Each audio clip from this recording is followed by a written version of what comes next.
Welcome to the Highlights from Ukraine podcast, your daily audio summary of the latest news reported in the Ukrainian media.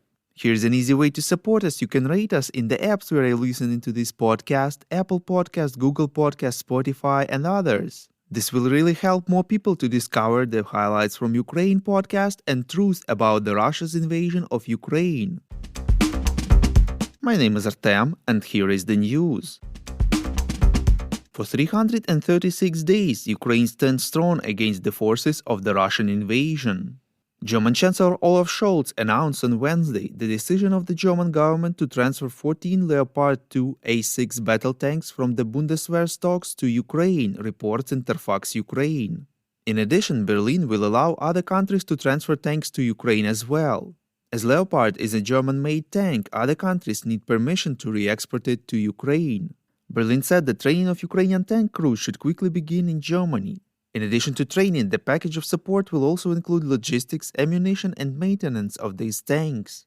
The German authorities, together with their partner states, are aiming to transfer 2 tank battalions with Leopard 2 to Ukraine, which is about 88 tanks, said Scholz.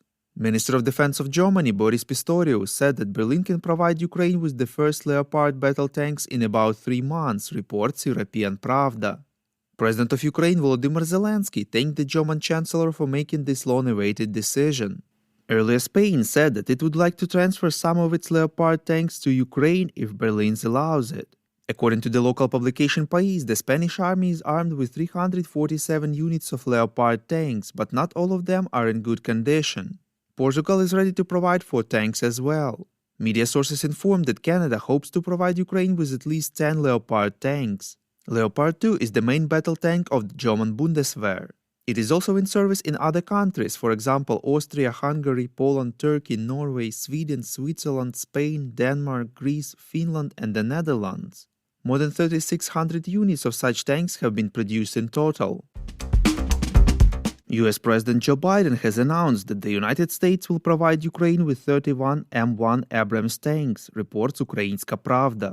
He said that the support package for these tanks will include the parts and equipment necessary to effectively sustain these tanks on the battlefield and logistical support. According to Biden, training of the Ukrainian military to use M1 Abrams will begin as soon as possible. The American president assured that the transfer of US military assistance to Ukraine does not pose a threat to the territory of Russia.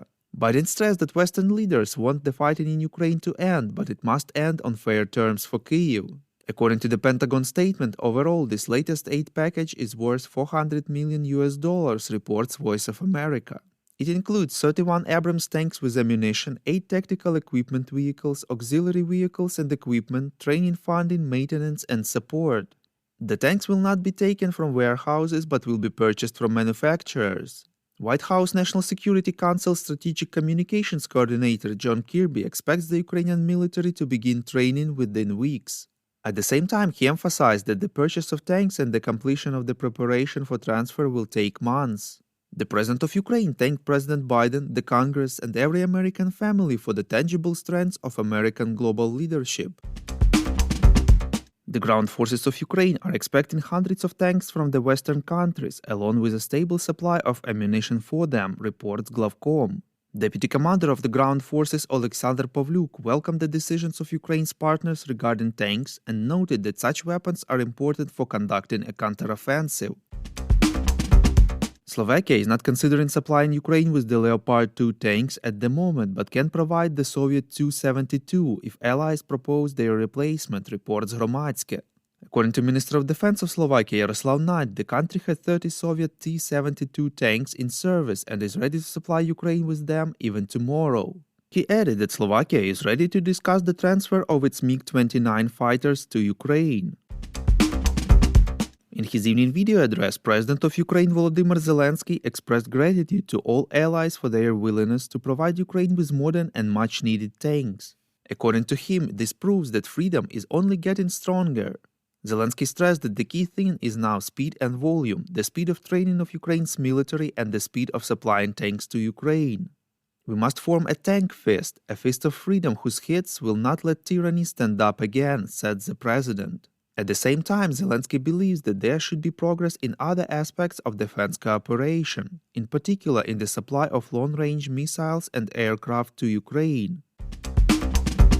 The European Court on Human Rights recognized that the territories of eastern Ukraine were under the de facto control of Russia since 2014 and not under the control of the separatists, as Moscow claimed, reports European Pravda. This decision is part of the wider process against Russia about violations of human rights in Donbas. President Zelensky commented that even though this is still an interim legal decision, but thanks to it, Ukraine has become closer to the day when Russia will be held accountable for its aggression. The president of Ukraine also informed that UNESCO has inscribed the historic center of Odessa on the World Heritage List. Moreover, on the list of World Heritage in danger because of the war unleashed by Russia. Zelensky stressed that this step will help Ukraine defend Odessa. Volodymyr Zelensky, who celebrated his 45th birthday yesterday, thanked everyone for the very touching words of support and congratulations that he heard from the military, from world leaders and ordinary people.